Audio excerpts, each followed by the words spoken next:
자, 이제 우리 교재 80페이지 합시다. 자, 우리 이제 1편에서 행정학의 기초 이론을 했습니다. 그죠? 그래서 이제 행정 환경의 변화에 따라서 어떻게 행정을 운영할 것이냐, 우리 행정 운영의 방식 또는 국정 운영의 방식들을 공부했습니다. 그죠? 그래서 발전 행정이 있었고, NPM, 포스트 NPM 등 많은 것들이 있었습니다. 이게 이제 1편에서 했던 핵심적 내용이면, 이제 정부가 이러한 사회적 요구에 대응해서 어떤 방식으로 문제를 해결하겠다는 것을 우리 뭐라 그래요? 정책이라고 합니다. 다시 뭐라고요? 정책. 사실 정책은 좀 거창하고 여러분들이 많이 들어봤던 대책, 방침, 시책, 이것도 정책이면 뭐 우리 정부의 기본적 뭐다? 입장이다. 이런 게 싹 다 정책입니다. 알았죠? 정책입니다. 이제 우리가 팔러스라는 단어를 처음 번역할 때 정책이라는 단어를 써서 이렇게 하지만 우리 일상생활에서는 이런 표현이 더 익숙하죠. 그죠? 싹 다 뭐다? 정책입니다. do와 not do. 다시 뭐라고요? 뭘 어떻게 하겠다, 어떻게 안 하겠다. 다시 정책은 뭐라고요? 어떻게 하겠다라는, 그래서 멋있게 표현하면 행동 방침이에요. 정책은 무슨 방침이다? 행동 방침. 행동 방침이니까 여러분, 우리가 행정학에서 했던 것처럼 이론 정립이라는 성격보다는 실천적이고 처방적인 거. 이걸 행정학의 무슨 성? 기술성, 처방성, 실천성을 강조합니다. 그러면 이제 우리가 역사를 한번 보면 라스웰이라는 학자가 1951년도에 거기 이제 책에 나와 있죠. 그죠? 80페이지 보면 라스웰이라는 학자가 1951년 정책지향이라는, 자, 묘작 정책지향이라는 책을 통해서, 그때 당시에 여러분 우리가 역사를 공부했지만 60년대 전까지만 해도 여러분 무슨 주의? 행태주의가 팽배해 있었죠. 그죠? 행태주의는 우리 저기 있죠. 행태주의는 어떠냐? 행정학에 뭘 강조해요? 과학성을 강조하기 때문에 라스웰이 주장했던 내용들을 개무시했습니다. 그래서 완전히 무시당하다가, 행태주의에서 완전히 무시당하다가 우리 역사 공부했죠. 1960년대 미국의 무슨 폭동? 흑인 폭동, 월남전 등이 있으면서 우리 사회 문제에 관한 해결책, 무슨 행태주의? 후기 행태주의. 다시 무슨 행태주의? 후기 행태주의. 요거 이제 시험에 요게 좀 나옵니다. 정책학의 강조. 정책학이 부상한 이유는 행태주의다, 후기 행태주의다? 후기 행태주의다. 후기 행태주의다. 그래서 이제 라스웰이라는 학자가 엄청나게 좀 축복받은 학자죠. 왜냐하면 자기가 여러분 주장했던 게 몇 년 뒤에? 20년 뒤에 본격적으로 인정받았다는 거잖아요. 그죠? 학자로서 상당히 영광이죠. 그래서 이제 1971년에 다시 라스웰이라는 학자가 책을 쓰면서 잘 봐. 정책학은 이런 학문이라고 개념 정의를 해요. 최초로 정책학을 개념 정의했던 라스웰을 따라가줘야 되겠죠. 그죠? 자, 다시 갑니다. 정책학은 궁극적 목표는 인간 존엄을 구현한다는 거예요. 요거는 시험에 안 나옵니다. 그냥. 인간 존엄이라는 건 뭡니까? 그냥 모든 사람들이 다 행복하게 잘 사는 세상을 구현한다. 뭐 이런 정도로 해석해 주시면 좋을 것 같습니다. 자, 그 밑에 게 더 많이 나옵니다. 그러면 인간 존엄을 구현하기 위해서 우리는 정책 과정의 뭐가 필요하다? 합리화가 필요하다. 합리화. 정책 과정의 합리화는 정책 과정의 어떤 관한 연구, 실제로 정책 과정이 어떻게 진행된다는 것을 실증적이고 경험적, 다시 무슨 연구? 실정적이고 경험적으로 연구해야 될 필요가 있는 거. 정책 과정 개선에 뭐한 연구? 필요한 연구. 이 연구는 뭐가 필요하다는 거니까 처방적이고 규범적 연구. 다시 무슨 연구? 처방적이고 규범적 연구. 자, 정책학을 맨 처음 주장했던 사람은 정책학을 어떻게 연구해야 된다? 정책 과정의 합리화를 연구해야 됩니다. 그러면 정책 과정에 관한 연구는 실제로 정책 과정이 어떻게 진행된다는 거죠. 실정적이고 경험적 연구. 정책 과정 개선에 필요한 연구는 규범적이고 무슨 연구? 처방적 연구. 요거 이렇게 바꿔서 시험 2번 나왔어요. 그죠? 다시 이렇게 보면 되겠습니다. 그럼 이제 당연히 뭐부터 정해야 됩니까? 요거는 이제 너무 일반적인 거니까 시험에 안 나오고. 자, 정책 과정을 갑니다. 의결, 집행변. 자, 준비됐죠? 같이 해보시죠. 시작. 의결, 집행변. 저는 이중모음 2개 있으면 상당히 발음하기 힘듭니다. 빨리 하면 의결, 집행변 이렇게 되는데 무슨 뜻인지 모르겠죠. 다시 의결, 집행변. 무슨 설정? 의제 설정, 결정. 앞에 다 정책이 있습니다. 그죠?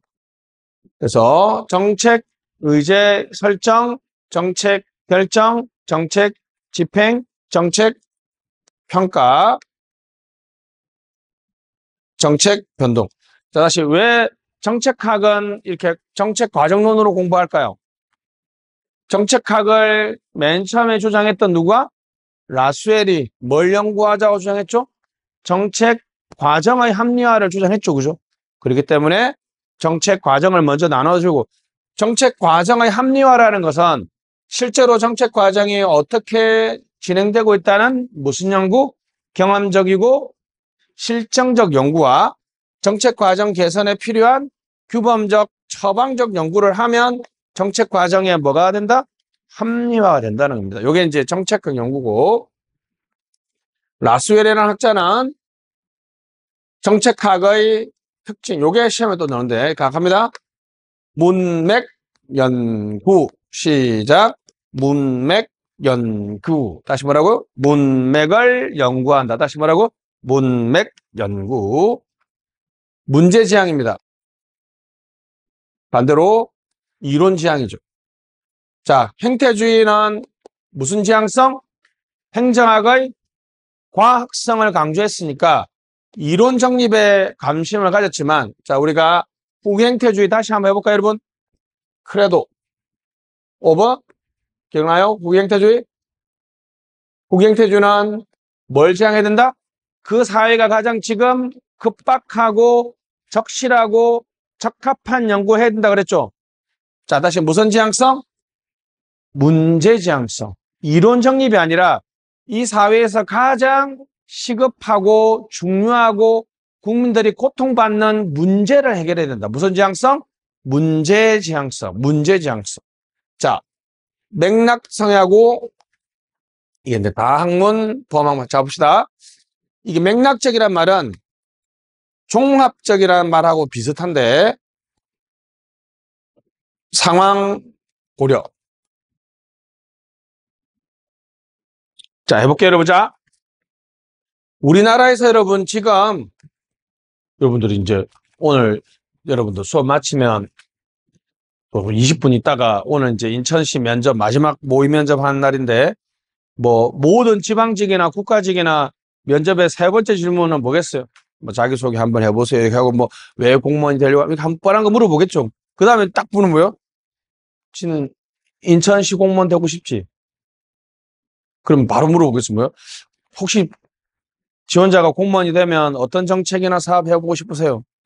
잘 모르겠는데요. 뭐 시키는 것만 할게요. 이렇게 하면 어떡해요? 바로 떨어지겠죠. 그런 걸 왜 물어볼 것 같아요? 이 사람이 공무원이 되고 싶으면 평소에 인천에 어떤 문제가 좀 있고 어떻게 흘러가고 있고 이런 것들에 대한 뭐가 있어야 되겠어요? 관심이 있는지를 한번 물어보고 싶은 거죠. 무슨 지향성? 문제 지향성. 그럴 때 제가 여러분한테 맨날 얘기했죠. 우리나라에서 지금 현재 모든 좀 거시적이지만 저조고양 사위단은 우리나라 어떤 지방자치단체도 다 겪고 있는 거죠. 자, 저출산, 저성장, 고령화, 양극화는 이거 한 번도 안 들어봤으면 간첩이죠. 몇 차 산업혁명? 4차 산업혁명. 무슨 사회? 위험사회. 우리나라가 요즘에 무슨 사회로 갑니까? 다양성 사회, 다문화주의로 가고 있죠. 지금 우리나라에서 모두가 겪고 있는 지금 해결해야 될 문제들이죠. 무슨 지향성? 문제지향성. 갑니다. 그러면 저출생의 문제는 여러분, 사실은 애를 안 낳는 문제가 집이 없어서 애를 안 낳을 수도 있고, 직업이 불안해서 애를 안 낳을 수도 있고, 교육비가 비싸서 애를 안 낳을 수도 있죠. 그죠? 또 뭐 기타 뭐 말할 수 없는 다양한 요인들이 존재하죠. 자, 잡으세요. 저출생이라는 지금 우리 사회에서 시급한 문제를 해결하는데 그 문제를 지금 제가 교육, 직업, 주거 등 여러 가지 관점에서 종합적이고 다양하게 이해한다. 그때 그런 걸 어떻게 이해한다고 해요? 맥락적으로 이해한다는 거죠. 여러분들이 이런 표현 씁니까? 여러분들 이게 진짜 좋은 표현이죠. 친구 중에 갑자기 대화에 끼어들면 뭐라 그래요? 맥락 파악 좀 해 이런 말 하잖아요. 걔 좀 맥락이 없어 이런 말 한다는 말은 뭐요? 그 상황을 정확하게 이해한다 못한다? 이해하지 못한다는 거죠. 그럼 자 그러면 당연히 맥락적으로 이 문제를 이해하면 그러면 여러분 경제학, 주거학, 교육학 등 다양한 학문들을 이용해야지만이 그 문제 개선에 처방적이고 규범적인 연구를 할 수 있겠죠. 그죠? 그러면 여러 가지 학문을 씁니다. 뭐 학문성? 다 학문성 또는 연합 학문.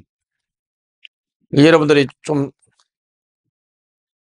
학제적이라는 말 들어봤어요? 학제적? 학제적이란 말은 여러 가지 학문을 종합적이고 다양하게 고려하는 걸 뭐라 그래요?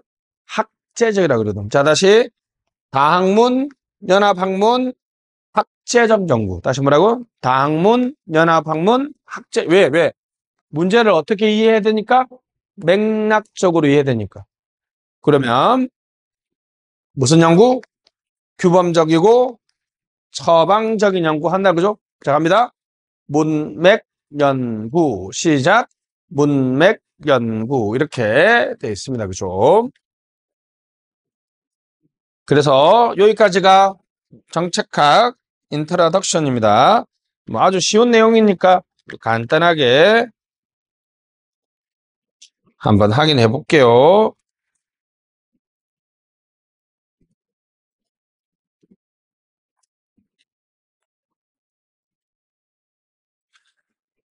자, 준비됐습니까? 우리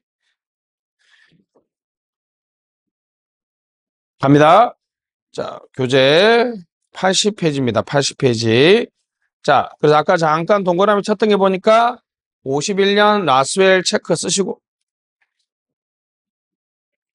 동그라미 2번 중간에 행태주의 때문 밑줄 끝에 연구 부족 밑에 후기 행태주의 동그라미 연구 증가 다시 행태 정책학의 부상을 가져온 것은 무슨 행태주의다?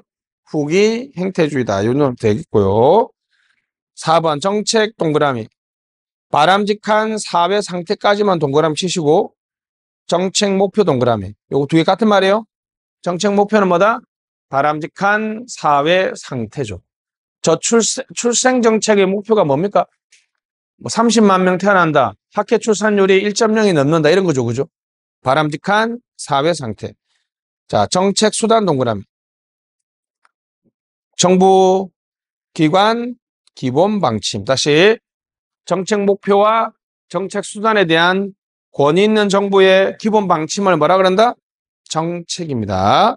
desirable 밑줄. 그럼 여러분 바람직스러움이라는 건 우리가 가치 중립적이에요. 가치 판단적이에요. 가치 판단적인 거죠. 바람직하다는 말은 오히려 여러분 지금처럼 애가 많이 안 태어나는 게 바람직하다고 하는 사람도 있어요.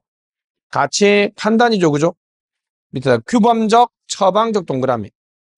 그 밑에다가 가치 판단적이라고 쓰시고, 규범적이고 처방적인 연구, 가치 판단적 연구이기 때문에 정치행정 몇 원론과 관련되어 있습니까? 정치행정 1원론과 관련되어 있죠. 그죠? 정치행정 1원론 됐습니다. 넘어가시죠. 밑에 보면 정책의 3대 구성 요소는 동그라미, 정책 목표 동그라미, 정책 수단 동그라미. 네, 여러분 정책 수단은 종류에 보면 실질적 정책 수단이 있고 실행적 보조적 정책 수단이 있거든요. 실행적 보조적 정책 수단은 모든 정책 수단에 다 동일합니다. 알았죠? 예를 들면 이런 거죠. 예를 들면 이런 얘기입니다. 자, 여러분. 자, 우리가 국방정책, 우리나라 국방력을 강화하기 위해서 F-35 비행 전투기를 사기로 했다. 여기는 우리 지금 인천에서는 인구가 줄어나는 게 천원주택 아시죠? 천원주택. 여러분들 천원주택 빨리 혜택 받으려면 시험 붙어야 돼. 시험 붙어. 신혼부부들은 여기 공공임대 아파트 들어가면 임대료 얼마만 내면 돼요? 1,000원만 내면 돼. 1,000원만 내면. 무슨 주택? 유정복 시장님이 엄청 하는 천원주택이죠. 자, 출산 정책하고 국방 정책은 이 출산율 높이고 국방력을 강화하기 위한 이 정책 수단은 다르죠. 근데 여러분 이거는 같잖아요. 이 두 개를 하려면 둘 다 돈이 필요하죠. 집행할 수 있는 조직이 필요하고 사람이 필요하죠. 어떤 이걸 실질적 정책 수단이라고 각 정책마다 실질적 정책 수단은 다 다르지만 어떤 정책 수단이든지 요거 필요하죠. 집행할 조직이 필요하죠. 인력이 필요하죠. 그래서 실행적, 보조적 정책 수단은 모든 정책의 동일 밑줄. 실행적, 보조적 정책 수단은 모든 정책 수단에서 동일하다.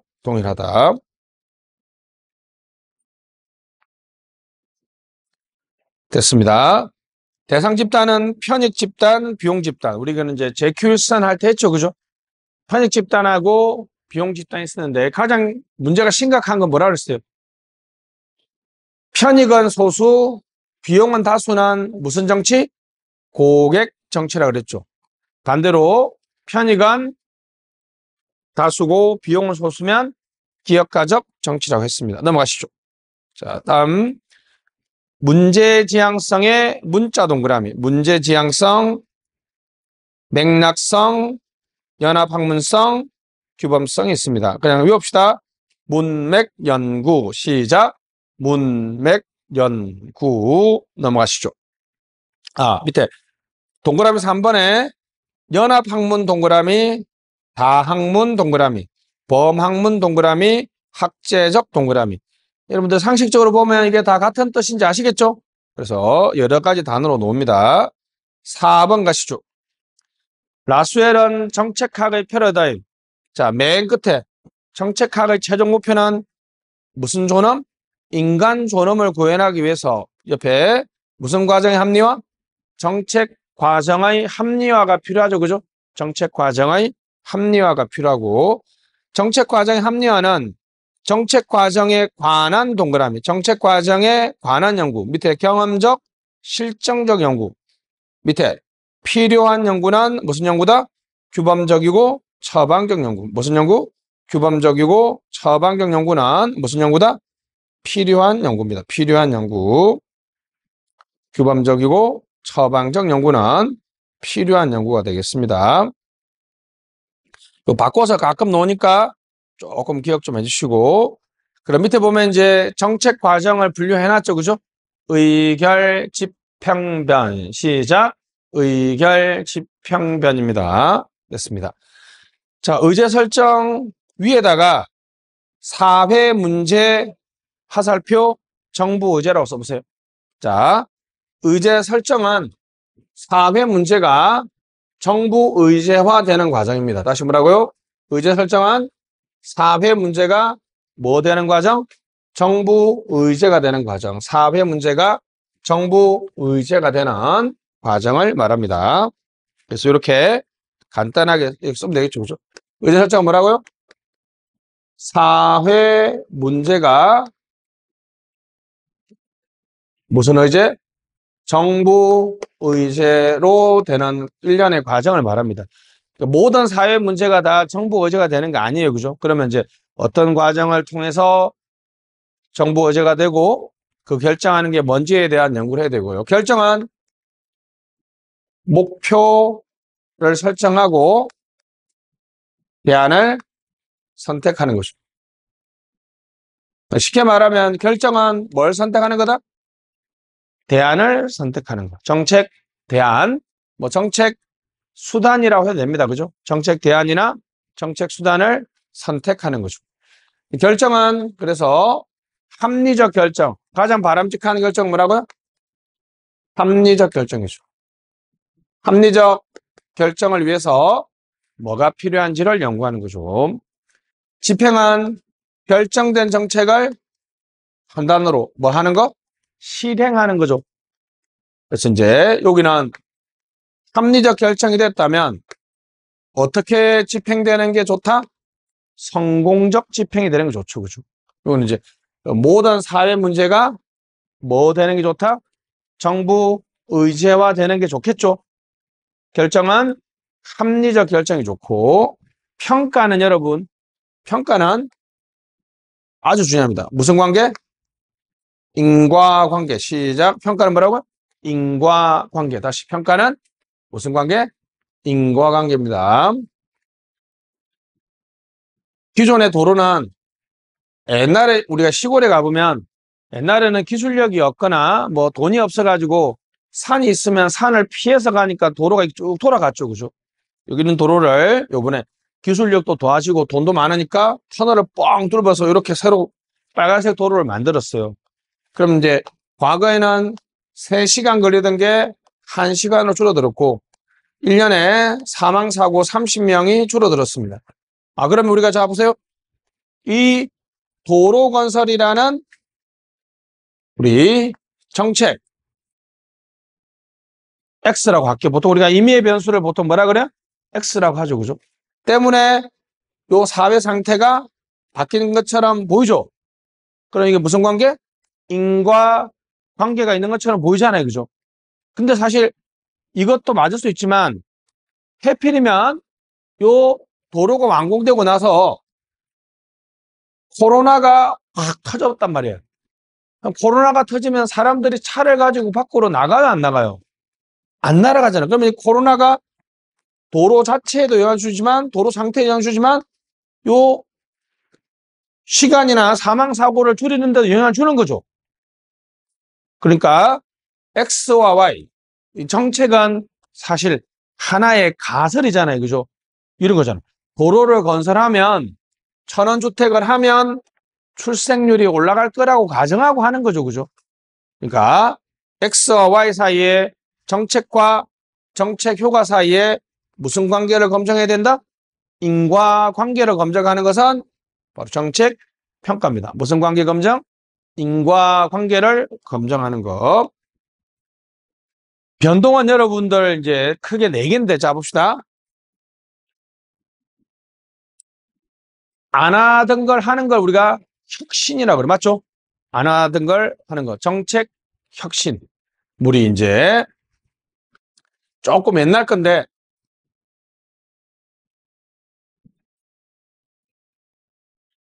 옛날엔 여러분 전자적으로 민원 처리를 안 했다가 전자적으로 민원 처리를 하면 정부가 전자정보됩니다. 이건 안 하던 거 하는 거니까 뭐죠? 혁신이죠. 기존의 걸 그대로 하면 유지예요, 유지. 근데 완전히 성격을 바꿔버리면 승계. 자, 이제 종결이죠. 그래서 이제 정책 변동안 크게 종류가 뭐다? 요거하고 요거는 너무 쉽죠, 그죠? 안 하던 걸 하는 거는 뭐라고요? 혁신. 위에 써세요, 옆에. 기존의 것을 그대로 유지하면 유지고, 자, 기존의 것을 있었던 걸 대폭 변경하는 것은 정책 승계입니다. 알았죠? 정책 승계. 그리고 요즘에 이제 NPM적 개혁으로 인해서 정책을 대폭 줄여 나가니까 정책 종결이 요즘의 흐름입니다. 자, 여기까지는 이제 정책학 기본적인 역사적 내용이었고 넘어갑시다. 자, 칠판 잠깐 보시면 이제 우리가 정책학을 하고 있습니다. 요거는 이제 방금 했으니까 이제 목차는 뻔합니다. 왜냐하면 2, 3, 4, 5, 요거 뭐 같은 거. 자, 당연히 여러분 이제 2장은 뭐겠어요? 의제 설정이고 3장은 의결 집행변이 되겠죠. 그죠? 왜요? 라스웰은 어떻게 정책을 연구하죠? 정책 과정별로 연구하자 그랬으니까 정책 과정별로 얘기하겠습니다. 우리가 지금 1장 하고 있습니다. 1장. 1장은 모든 학문의 1장은 이제 방금 했던 것처럼 역사. 방금처럼. 그래서 정책학은 누구에서 시작됐다? 라스웰에 시작됐고 무슨 행태주의에 따라서 다시 강조됐다? 후기 행태주의. 라스웰이 그래서 정책학을 어떻게 연구하자 그랬어요? 정책 과정에 관한 연구와 무슨 연구? 필요한 연구. 정책학의 학문적 특성은 문맥 연구 됐습니다. 자, 그다음에 이제 정책의 종류가 있습니다. 정책 유형이 있고, 그리고 이제 정책 과정에 가장 영향을 많이 미치는, 즉 정책 과정의 성격이라든지 정책 과정의 내용을 규정하는 가장 중요한 변수가 정책 과정의 참여자입니다. 누가 참여하냐에 따라서 정책 과정의 내용이나 방향이 달라지겠죠. 그죠? 그래서 정책 과정의 참여자. 그래서 무슨 참여자와 무슨 참여가 있다? 공식 참여자와 비공식적 참여자가 있어요. 근데 한편 이 정책 과정에 영향을 미치는 요인 중에 참여자가 아니라 사회 경제 요인을 강조하는 또 일단의 학자들이 있거든요. 이런 사람들을 정책 결정 요인론자라고 그럽니다. 그래서 우리 좀 이따가 아주 중요한 논쟁을 봅니다. 과연 정책의 내용이나 성격을 결정하는 가장 핵심적인 요인은 뭘까? 정책 과정의 참여자들에 의해서 바뀔까? 아니면 사회 경제적 요인의 제약을 받을 수밖에 없을까라는 조금 어려운 얘기인데 요거 좀 볼게요. 요거는 너무너무 중요합니다. 첫 번째는 알몬드와 포웰입니다. 그래서 이제 알몬드의 알자를 따서 요거는 너무 쉬워요. 그죠? 알상추분규. 다시 해봅시다. 다시 알상추분규. 시작. 알상추분규. 상징정책, 추출정책, 분배정책, 규제정책. 알상추분규. 자, 다시 뭐라고요? 알상추분규가 있습니다. 그죠? 셀리스베리는 시험에 거의 안 나오니까 넘어가고, 로이가 진짜 중요합니다. 로이가 아주 중요해요. 로이. 시험에 오늘 우리가 봤던 정부 실패, 시장 실패보다 더 많이 나옵니다. 로이는. 그래서 여러분들이 자 오늘 하나만 합시다. 행정학에서 꼭 외워야 될 표가 3개가 있거든요. 그 중에 하나가 이겁니다. 우리 자 표를 외웁니다. 자 다시 갑니다. 여러분. 자 여러분 표를 딱 했으면 X축부터 해야 되겠죠. 그래서 간직, 간접, 직접. X축에 여러분 여기에 플러스고 여기 마이너스니까 자 광, 넓고 강하고 이런 이쪽이죠. 다시 간직하게. 시작. 간직하게. 다시 뭐라고? 간직하게. 간직하게. 다시 간직하게 됐습니다. 그 다음부터 너무 쉬워요. 자, 여기 1사분면, 2사분면, 3사분면, 4사분면이죠. 우리는 그 순서로 합니다. 재성분규.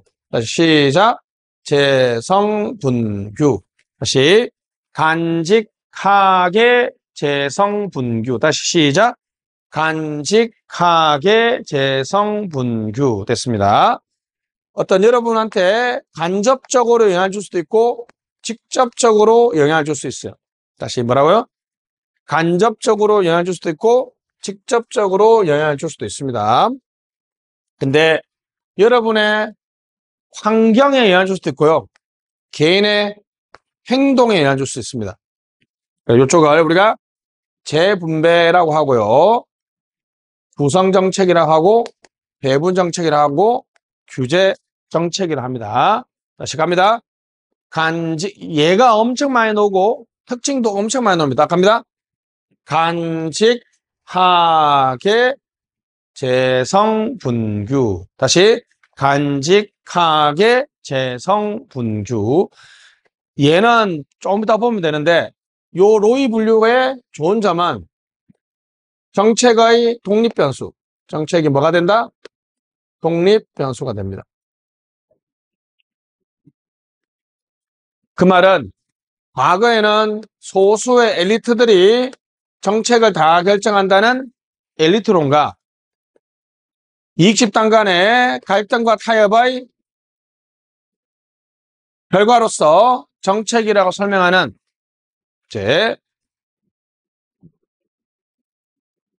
그선 로이 분류 전까지만 해도요. 정책이 누구를 결정한다? 정책이 정치를 결정한다. 정책이 정치를 결정한다라는 그럼 정책은 종속 변수가 되죠. 근데 이렇게 소수의 엘리트들이 모두 다 정책을 결정하거나 다원주의, 이익집단론에 의해서 정책이 결정된다는 요거는 틀렸다. 그게 아니라 정책에 따라서 그래서 예를 들면 재분배 정책인 경우에는 엘리트론이 나타나요. 다시 지금은 과거에는 정치가 우리 독립변수고 정책이 종속변수였는데 이제는 정책 유형에 따라서 정책 결정 방식이 달라지죠. 정치 방식이 달라지니까 정책의 무슨 변수와 독립변수와 이게 아주 중요합니다. 예를 쭉 봐야 되겠고요. 공식 참여자와 비공식 참여자는 특별하게 설명이 필요 없습니다. 그냥 보시면 되겠고 생각으로 이건 시험에 잘 나옵니다. 이제 정책 결정 요인론자들은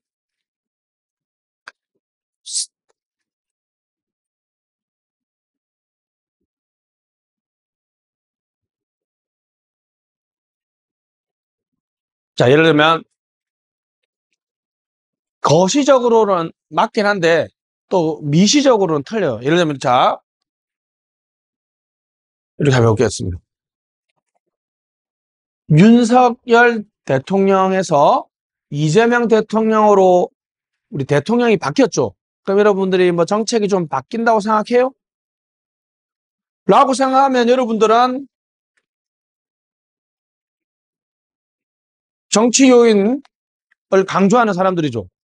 근데 저는 뭐라고 생각합니다. 야, 아무리 그래도 트럼프가 압력을 넣고 있으니까 이거는 국제 정치적인 환경 요인이 우리나라의 정책 변화를 더 많이 설명하는 거 아니에요? 우리가 최근에 관세를 왜 올려줄 수밖에 없었어요? 대통령은 올려주기 싫었잖아요. 그죠? 무슨 요인? 사회 경제적 요인에 의해서. 왜 우리가 이재명 대통령이 기본소득 1인당 50만 원씩 매달 주고 싶지만 왜 못 줘요? 우리가 경제 상황이 안 좋으면 아무리 행위자들이 중요한 역할을 해도 정책이 바뀔 수가 없죠. 그래서 여기는 조금 어렵습니다. 학자를 좀 기억해야 되거든요. 학자를 기억해야 되는데 그거는 본문의 내용을 보면서 하도록 하겠습니다. 자,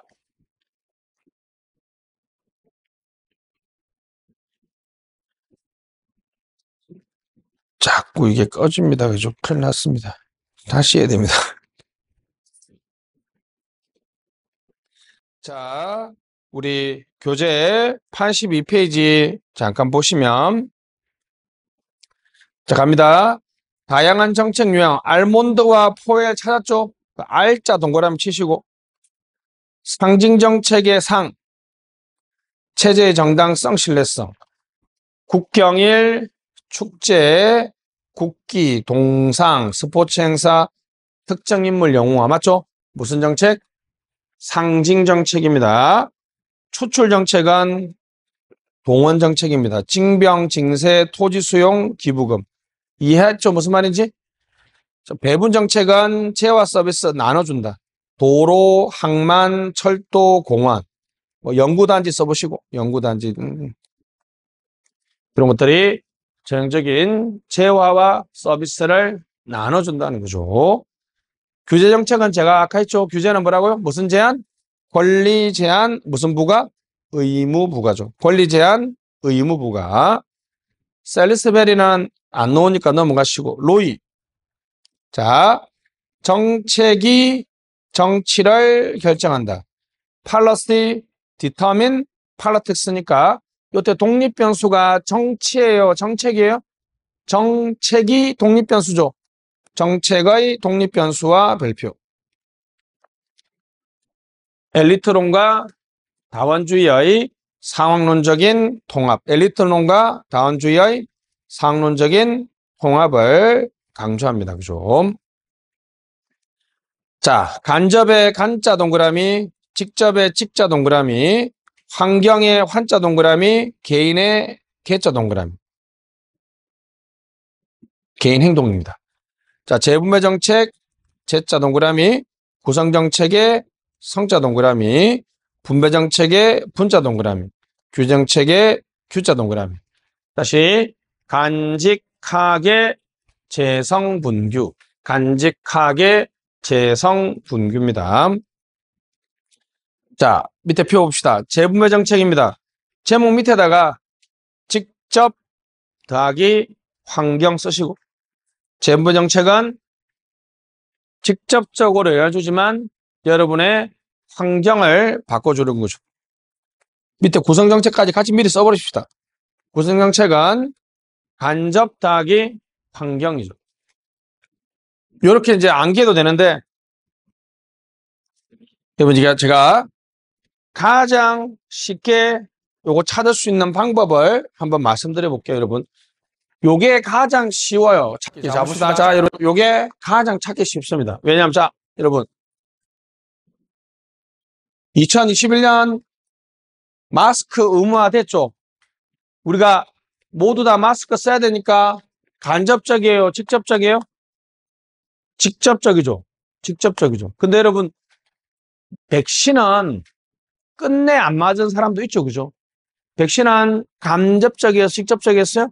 간접적이었단 말이에요. 자, 근데 자, 여러분이 밖에 나갈 때 마스크를 쓰라는 거는 여러분의 어떤 개인의 활동 환경이 아니라 뭘 바꿔준 겁니까?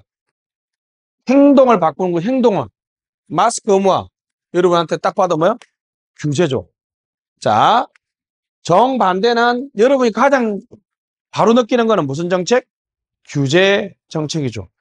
구성 정책은 여러분 입장에서는 가장 멀어요. 예를 들면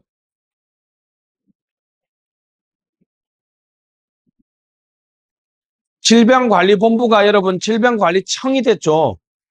여러분이 뭐 느끼는 거 있어요? 없어. 왜?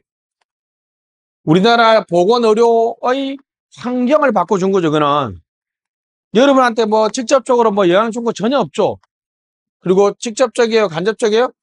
간접적이죠. 구성정책.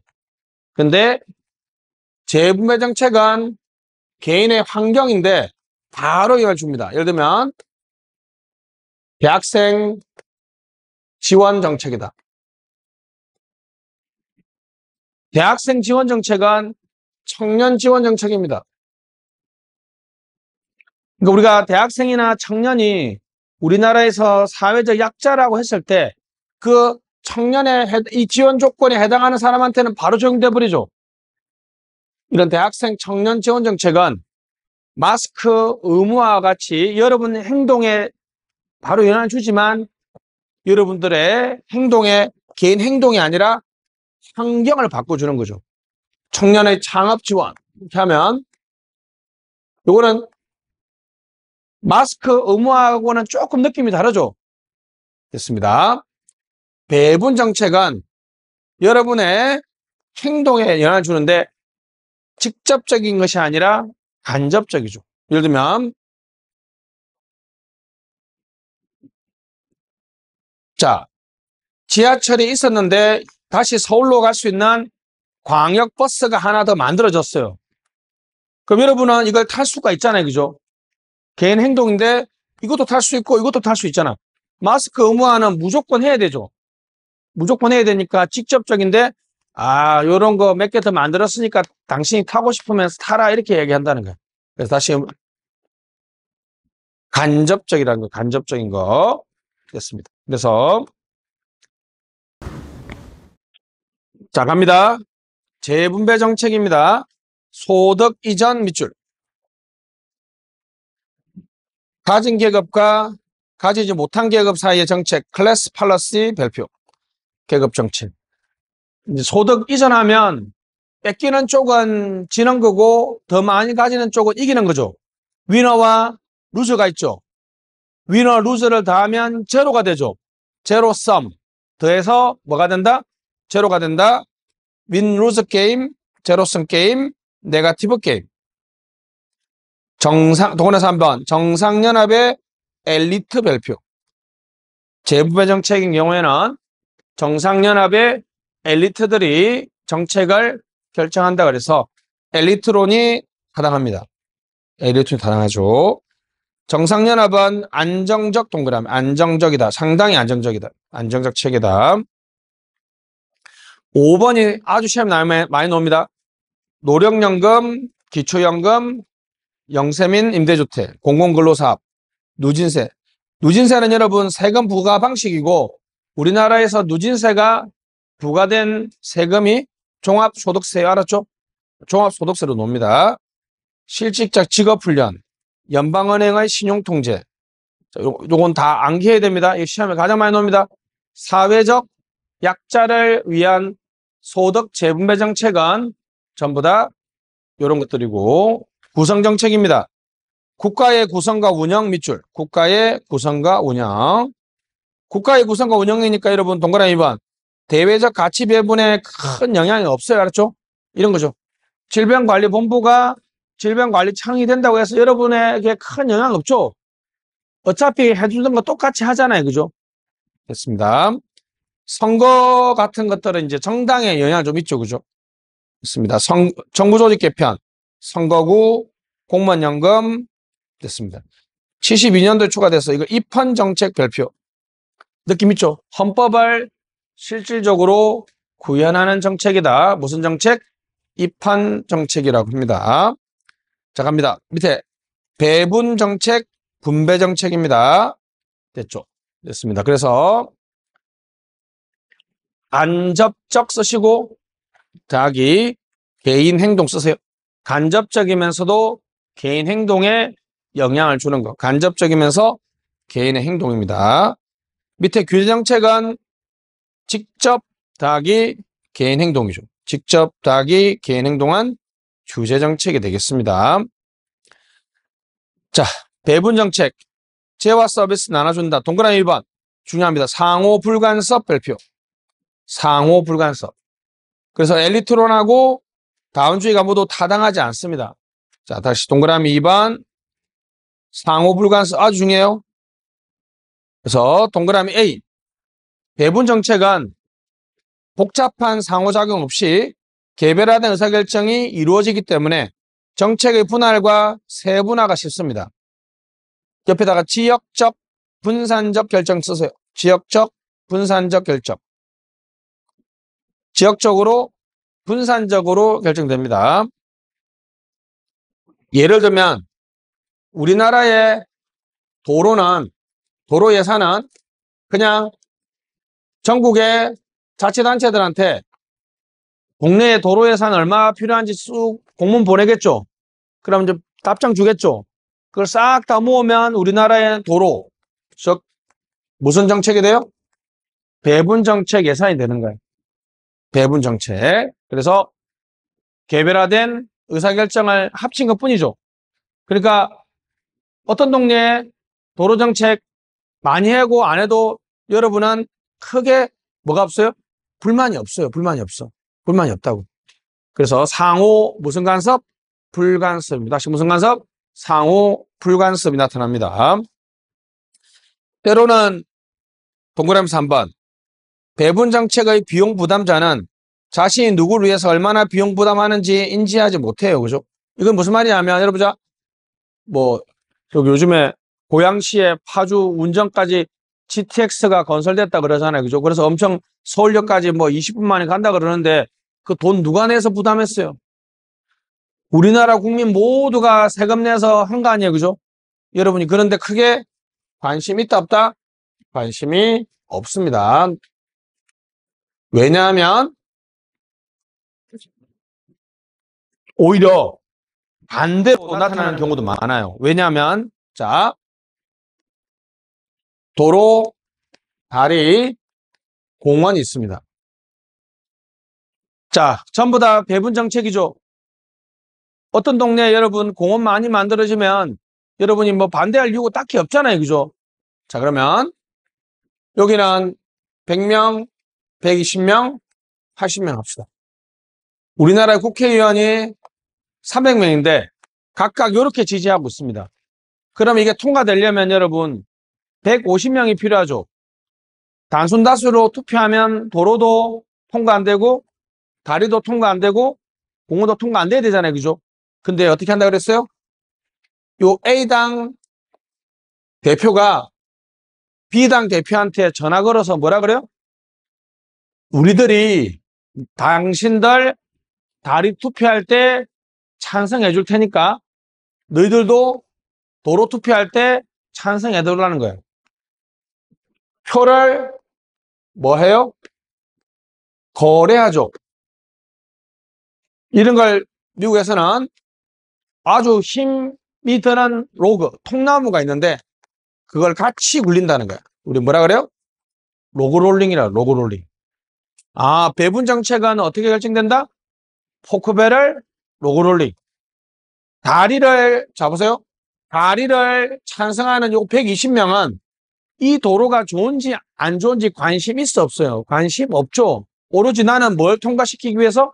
우리가 지지하는 다리를 통과하기 위해서. 그러니까 상호 관심 있어 없어요? 상호 관심이 없는 거야. 상호 무관심 상태입니다. 됐습니다. 갑니다. 로고롤링부터 한번 읽어보시죠. 로고롤링. 이권이 결부된 법안을 협력해 통과. 맞죠? 보트 트레이드입니다. 보트 트레이드. 자, 포크배럴은 포크라는 거는 돼지죠. 배럴이라는 게 이제 어떤 통을 말하는 거거든요. 돼지 구유통. 특정 선거구 또는 의원만을 유롭게 하는 정부 사업이나 보조금 예산 배분을 말합니다. 이해했죠? 무슨 말인지? 이것도 이제 이런 거 똑같은 거예요. 뭐 이 두 개의 말이 크게 구분되는 건 아닙니다. 예를 들면 어떤 국회의원한테 관광 특구를 지정해줘요. 어떤 국회의원한테 그 지역구에 관광 특구를 다른 국회의원들이 이거 하나 하세요. 그러면 나중에 그 국회의원도 다른 자기 지지해준 그 국회의원들이 자기 지역구에 뭐 한다 그러면 뭐 해줘요? 찬성표 던져주겠죠. 이런 걸 뭐라 그래요? 서로 아름아름 챙겨주는 걸 우리 무슨 배럴? 포크배럴이라고. 다시 무슨 배럴? 포크배럴이라고 얘기합니다. 포크배럴이라고 얘기하죠. 요거는 자 이렇게 되면 둘 다 승자죠. 승자와 패자가 없다. non zero sum 윈윈 파저티브 게임. 5번 안정적 연합 별표. 안정적 연합 체계. 국고보조금 배분, 국유지 불화, 교육훈련, SOC, 국공립대학, 연구단지 근처에 하나 적어주시고 연구단지 등이 바로 이렇게 해당하죠. 됐습니다. 규제정책은 우리 의무부가 법률의 강제력 별표. 우리 아까 했죠, 그죠? 우리 권리 의무 제한하려면 뭐가 필요해요? 법률의 근거가 필요하죠, 그죠? 됐습니다. 2번의 끝에 무슨 집단론이 타당하다? 이익집단론이 타당하다. 이익집단론이 타당하다. 자, 진입규제, 퇴거규제, 최저임금, 환경규제, 소비자보호, 규제는 넘어갈게요. 공원, 정책의 무슨 변수와? 독립변수와 별표. 정책의 무슨 변수와? 독립변수와 정책을 독립변수 했습니다. 정책의 무슨 변수와? 독립변수. 엘리트론과 이익집단론의 상론적인 통합. 엘리트론과 이익집단론의 상론적 통합. 근데 이제 한계가 좀 심각한데, 여러분, 좋은 분류가 갖춰야 될 기준이 두 가지죠. 포괄성이 있어야 되는데, 여기 보면 무슨 정책이 없어요? 상징 정책이나 추출 정책이 없죠, 그죠? 그러니까 무슨 성이 없다? 포괄성이 없다. 그리고 배타성이 있어야 되거든요. 어느 한쪽에 속해야 되는데, 그러지 못하는 거, 뭐가 없다? 배타성이 없습니다. 예를 들면, 농어민 보조금은, 여러분, 보조금을 준다라고 하면 무슨 정책이에요? 배분 정책인데, 농어민이라는 사회적 약자를 위해서 지원한다라고 하면 무슨 정책이 돼버려요? 재분배 정책이 되죠. 요것도 제가 아까 했잖아요. 이런 것도 보시죠, 이런 거. 청년 창업 지원, 대학생 지원도 그냥 뭘 지원한다고 하면 무슨 정책으로 해석될 수도 있어요? 배분 정책으로 나눠주는 거니까 배분 정책인데, 저는 청년이나 대학생이 요즘에 성인들보다 우리 사회의 약자라고 해석을 하면 무슨 정책이 될 수 있어요? 재분배 정책이 될 수 있죠. 해석에 따라서 여기도 속하고 여기도 속하면 이게 좋은 분류가 아니죠. 됐습니다. 조작적 정의가 어렵다 밑줄. 한편 8번 라이플리와 플랭클린은 집행의 차이 별표. 자, 방금은 여러분 로이는 정책 유형에 따라서 뭐가 달라진다? 결정 방식이 달라진다 그랬죠. 라이플리와 플랭클린은 결정 방식이 달라지면 집행 방식도 달라지겠네라고 얘기한 거예요. 알았죠? 그래서 배분 정책 맨 끝에 안정적 집행 쉽다 동그라미. 당연히 여러분 배분 정책은 여러분 서로가 챙겨주는 거니까 집행도 잘 되겠죠. 자, 경쟁 규제가 재밌습니다. 경쟁 규제는 배분 더하기 규제. 다시 말하고 배분 더하기 규제. 경쟁 상태에 있는 기업 중에서 특정 기업에게 서비스 제공 권한을 부여하고 그 기업을 규제합니다. 항공 동그라미, 방송 동그라미. 버스도 이런 거죠. 여러분 누구나 다 버스 영업을 할 수 있는 거 아니죠. 여러 버스 회사 중에서 너는 700번, 너는 800번을 서비스를 제공해라고 허가해 주죠. 그래서 버스 회사들의 요금을 올리면 안 되고 몇 번씩 돌아다 배차 간격은 몇 분이라고 조정해 준단 말이죠. 그죠? 자, 경쟁 규제는 배분 정책 더하기 규제 정책입니다. 보호적 규제는 우리가 아는 A, 소수자 보호, 사회적 약자 동그라미, 일반 대중을 보호하기 위해서 하는 거죠. 최저임금, 개별 소비세, 의약품 허가제, 환경 규제 쓰시고. 거의 대부분의 사회적 규제는 다 무슨 규제예요? 보호적 규제 정책이죠. 그죠? 됐습니다. 이거는 성공 집행이 잘 안 됩니다. SOP가 어렵다 밑줄. 재분배 정책 별표, 이념 대립 별표. 성공 집행 어렵다. 그래서 성공 집행, 정책 집행이 쉬운 거는 무슨 정책이다? 배분 정책이죠. 그 다음에 경쟁 규제 정책이 그나마 좀 쉬워요. 왜? 배분 정책 플러스 규제 정책을 섞어가지고 쓰니까 그 규제 정책하고 재분배 정책은 성공적 집행이 어려운데 내용이 좀 달라요. 이것만 기억하면 돼. 재분배 정책, 즉 사회 복지 정책은 무엇 때문에? 이념 대립, 밑줄짝 무슨 대립? 이데올로기 대립, 무슨 대립? 이념 대립 때문에 성공 집행이 어렵습니다. 그죠? 여기까지 꼭 좀 기억 좀 해주시면 좋겠습니다. 자, 잠깐 쉬었다 합시다.